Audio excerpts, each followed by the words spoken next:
There are few things more hated today than hatred itself. I read an article about 2 weeks ago from Psychology Today that a family member shared with me.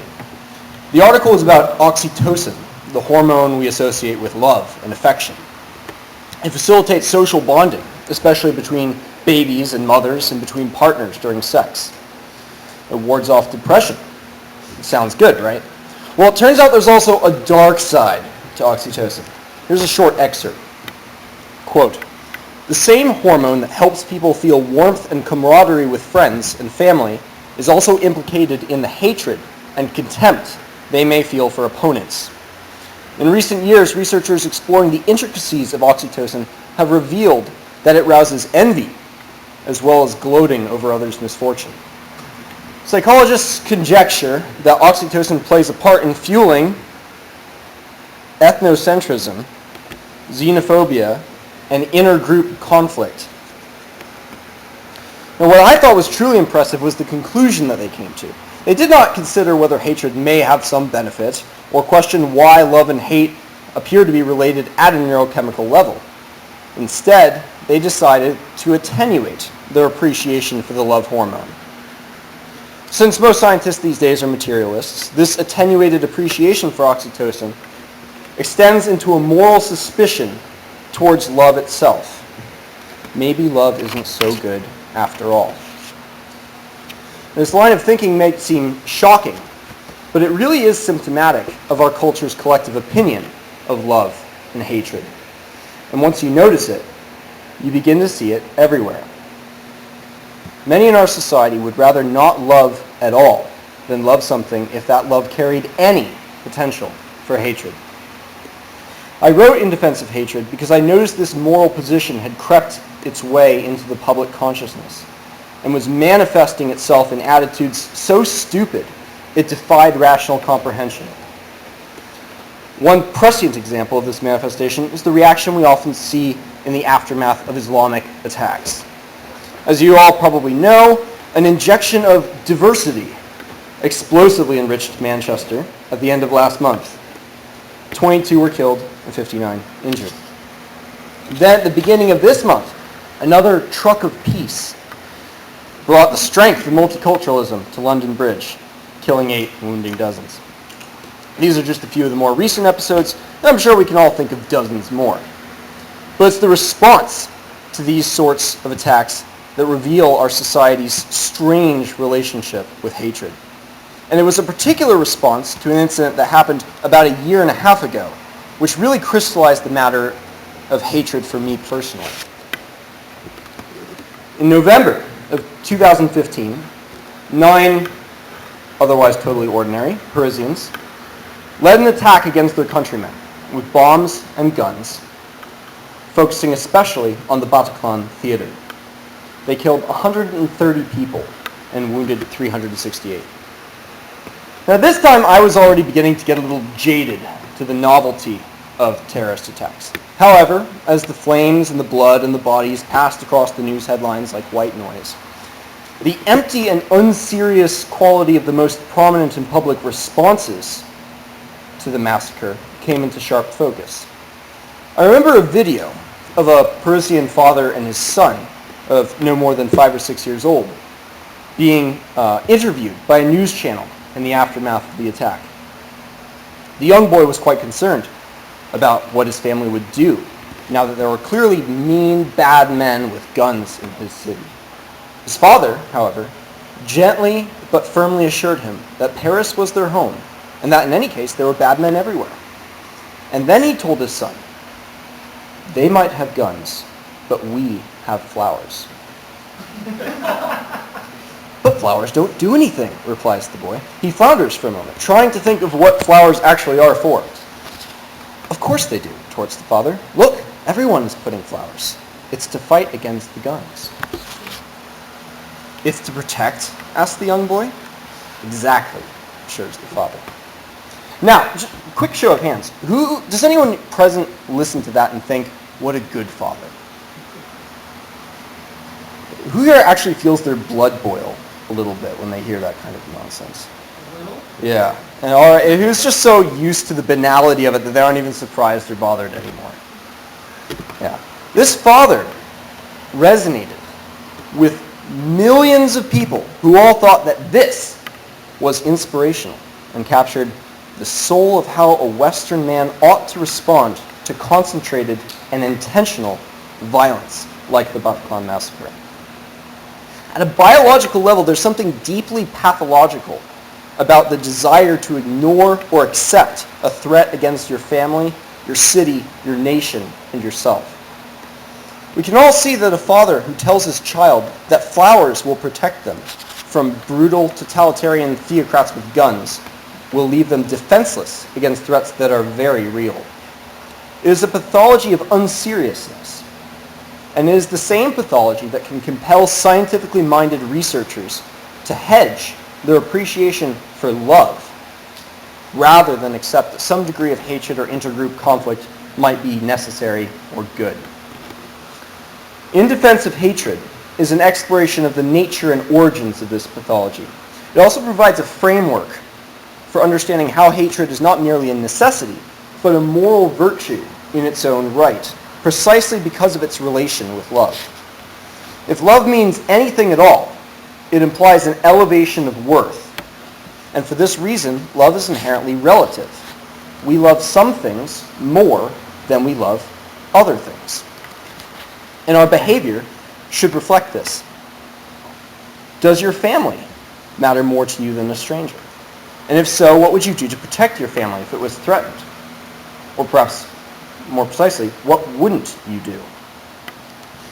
If something that we do not value threatens something that we value very much, we must stop the threat as though we hate it. Failing to do so would be an act of denial of the love we claim to hold. And if we don't protect what we love from the things we don't care about, it tells the world, and worse, it tells ourselves, that we don't really love it that much after all. Hatred and love are inextricable because they are both facets of care. A world without hate would be a world without love, because hatred is love's final and best defense. Without hatred, the probability of loss would make love an intolerable risk. In a constantly shifting world with competing interests, decay, and death. Hatred is no guarantee of the survival of what we love, but it is an effective tool and a powerful deterrent, which helps to make hope in love possible. I think this is something that everyone understands intuitively. And yet, here we are, in a culture that condemns hatred as a moral evil. This contradiction between our stated beliefs and our behaviors means that we did not get here through philosophy, but through rhetoric.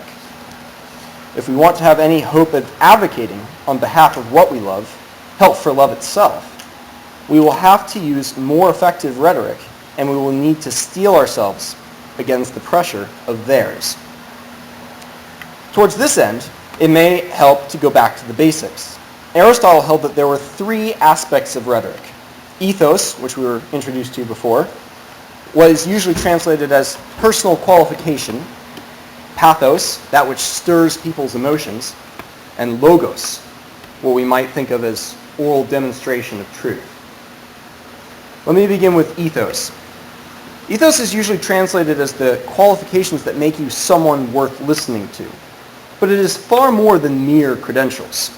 Aristotle said of ethos, persuasion is achieved by the speaker's personal character when the speech is so spoken as to make us think him credible. In other words, ethos is about more than just the individual. In fact, as it's used today, ethos is really best thought of as the characteristic spirit of a group. You may hear of the ethos of doctors, derived from the Hippocratic Oath, or the ethos of the U.S. Marines. It's not a coincidence that our word ethics comes from ethos. You can't have a systematic framework for judging right action without a group with shared goals and values. When Aristotle talks about ethos, he's talking about the speaker's demonstration that he holds and adheres to the values and the characteristic spirit of the audience. He's demonstrating that he's on their side and can be trusted because they share a common identity, if not a common interest. That's what makes him qualified and trustworthy. That's what makes him persuasive. So by contrast, what is the ethos of the anti-hatred culture we live in today? Is there one at all? Out of the one great law, thou shalt not hate, we can identify a rough moral consensus that promotes universal love, the kind of Rawlsian love that holds no preference for the child in your home over the child in another country. But this kind of love carries little in the way of commitment. It is a compassion of whim and convenience that gives no sense of validation or security to the recipient. There is no elevation. This means that anti-haters tacitly acknowledge that they have no loyalty to any meaningful ethos. Their ethos is the ethos of the jellyfish.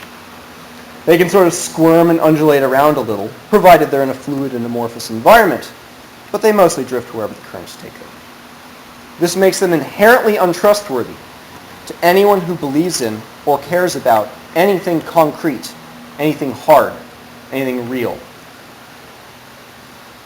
They are liabilities, liars, waiting for the moment to betray you. And the fact that there may be no malice in their amorality is irrelevant. Their love is jellyfish love, more a function of chance than intent, and it stings when you recognize its nature. We should all learn to identify jellyfish love and point it out. The anti-hater has no skin in your game. He openly says he won't help defend what is most precious and important to you, because that might be hateful. Nobody who gets on a soapbox about how terrible it is to hate can be trusted, because they do not share your identity, your interests, your ethos, because in condemning hatred, they condemn adherence to any identity, to any ethos. How about pathos? What about the emotions? Aristotle described pathos as awakening emotion in the audience so as to induce them to make the judgments desired. When condemning hatred, anti-haters always reference the harms that follow from acting out in hate. They talk about lynchings, war, genocide, anything that can conjure a mental image of intense suffering. And this induces two responses. Can anyone guess them?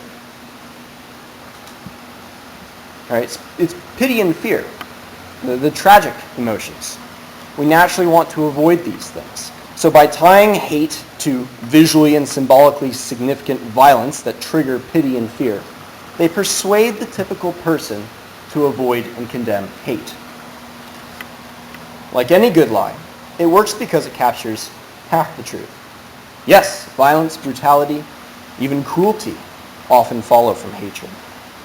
And in truth, there are inappropriate, weak, and self-defeating forms of hatred, just as there are inappropriate and even dangerous forms of fear, joy, and love. We heard about hope, not hate earlier. Hope can be especially dangerous. Just a few days ago, the British journalist Douglas Murray remarked that in Europe, a huge amount of damage has been and is continuing to be done by optimists. We should all acknowledge that hatred which is not justified by good information, understanding, and the competence to act upon it is almost always a bad thing, and that hot hatred tends to be ineffective because it makes the actor predictable and easily manipulable. For these reasons, I think the superiority of cold hatred, something that's more concealed, is something we should all remember. Of course, the anti-hater doesn't want any hatred, cold or otherwise. They want to avoid the violence, and they correctly notice that violence can sometimes come from hatred. But they never answer, and sometimes seem unable to comprehend, the sorts of questions that follow from their stated position. For example, do they ever consider what motivates hatred in the first place, and if that motivation may in fact be worse than the hate itself? Have they considered, for example, why Vlad the Impaler erected his forest of Turks? Do they know where he learned this sort of barbarism from, and what probably would have happened to the people in his kingdom had he not deterred their would-be invaders by, as it were, speaking to them in their own language? Even if the anti-haters are right, and contrary to all of the converging interests of evolution, haters are just a bunch of jokers who want to watch the world burn. Wouldn't there be something both stupid and sinister about wanting to love everyone? And isn't there a paradox lurking in here somewhere? The hardest question, of course, and the most important to ask, is simply this. What exactly are we supposed to do with these hateful people? Where do we draw the line of distinction between saints and sinners, the good people and the pure evil? And what sort of hell should we throw the latter into for their hatred? Can't we all vividly imagine, in all the Orwellian details, how the cure is almost certain to be far worse than the disease? They want a world that does not exist, one in which hatred is not necessary, and for that reason is not tolerated. Their utopian vision cannot fathom its own contradiction with human nature, because all utopias are, to some degree, explicit attempts to overcome human nature. And since they cannot grasp this contradiction, they explain away all expressions of the contradiction as exceptions and anomalies, to be done away with, brushed under the rug, and forgotten. Anyone who has read a book like Alexander Solzhenitsyn's Gulag Archipelago knows how fast the number of exceptions can add up. The body count of utopian idealism is infinitely greater in scope and often worse in its detached cruelty than the schemes of any petty dictator or warlord, even the most sadistic ones. The reasoning is explained by another great 20th century thinker, C.S. Lewis, who I think is worth quoting at length. He says, "Of all tyrannies, a tyranny sincerely exercised for the good of its victims may be the most oppressive. It would be better to live under robber barons than omnipotent moral busybodies.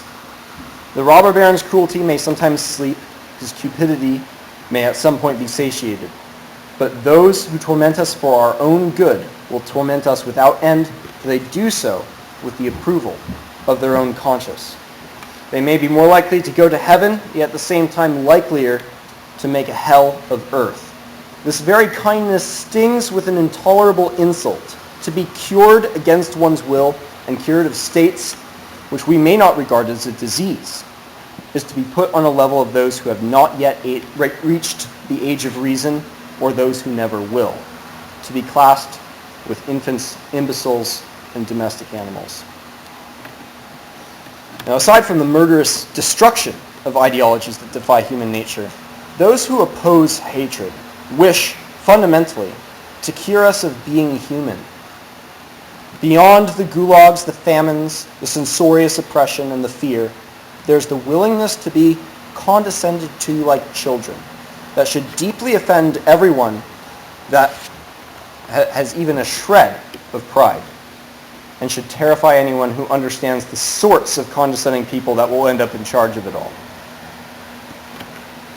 Is all of that really worth it to avoid the possibility of an occasional violent conflict? We all wish to avoid needless suffering, violence, death, and destruction. But denying the moral validity of hatred is not the way to minimize these. It is far more likely to generate the most destructive of all forms of hatred, the resentful hatred of the disappointed idealist, whose nihilistic justice will condemn you by default and destroy you for failing to transcend your own humanity. So our pathos is this. If you want gulags, if you want purges, if you want genocide, if you want censorship, fear, and loneliness that defies comprehension, simply lay out an impossible foundation as a moral standard, like forbidding a natural human emotion like hatred, and watch what happens. Finally, we have logos, the speech itself. Logos is the etymological origin of the word logic, and refers to proving the truth of the claim through reason. I've already gone over most of the logical substance of the argument for hatred, but in short form, it is this. Real value is expressed through actions, not through words. And any expression of love that is not backed up by some willingness to fight for what you love is essentially meaningless. The call to end hatred, therefore, is the call to end love itself. The kill shot to anti-haters is this: anti-hate is nihilism. Like oxytocin, hatred is an intrinsic part of human nature and a natural response to a threat against what we love. And there will always be possible threats against what we love. So we should all cultivate the capacity and willingness to hate, and to hate effectively, if we are to be moral and loving human beings. So let me close with one final point on rhetoric. It may be tempting to at times grant the liberal premise and run with it. We can see the hypocrisy so clearly, and yet they don't seem to care that the real feminists would be protesting Islam in Saudi Arabia or whatever.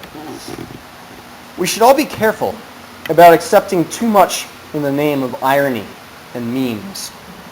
We become what we repeatedly do, and no matter how much we think we can separate our beliefs from what we say, we eventually become invested in the premises of our own rabbit hole arguments with liberals. Democrats are the real racists began as a flippant rhetorical jab at liberal hypocrisy, but has since morphed into a core conservative premise. In some circles of the alt-right, white Sharia, which began as an ironic observation of the tolerance liberals are willing to extend to conservative Muslims, is beginning to take on the trappings of an unironic position. I think that we on the alt-right should avoid making the same mistake with hatred. It may sometimes look convenient to say, we aren't the haters, the progressives and the globalists are the real haters. But that grants the premise that hatred is bad. We are all the real haters, or at least we should be. The prevailing anti-hatred ethos of our age, the jellyfish ethos, has put our movement in a unique position. We have a real opportunity to actually speak truth to power, as all the journalists want to do. If we want to attract people and hold them, memes, humor, and wit are certainly important, but so is being serious and courageous about things that truly matter. Our friend Jack Donovan spoke at the National Policy Institute a few years ago and said that genuine culture is the product of love and hate, even if it's not about hate. People are yearning for genuine culture, for feeling alive and not separated from the world by screens, drugs, and protected bubble wrap. We can be that beacon of courage, hope, and life, but only if we disentangle ourselves from the web of ironic premises that everyone else uses to hide from the world. So here's a short excerpt from the book on how we might be able to do this. The answer is not trying to manufacture hatred in ourselves. That is empty hatred, or at best, unjustified hatred. Rather, it is to love deeper and more passionately and more honestly. Let sincerity and joy drive out your fear. Any hate that you may require will arise organically and naturally from the unfettered love that you hold. Towards these goals of love and of life, we should all embrace hatred, and we should not be afraid to say so. Thank you.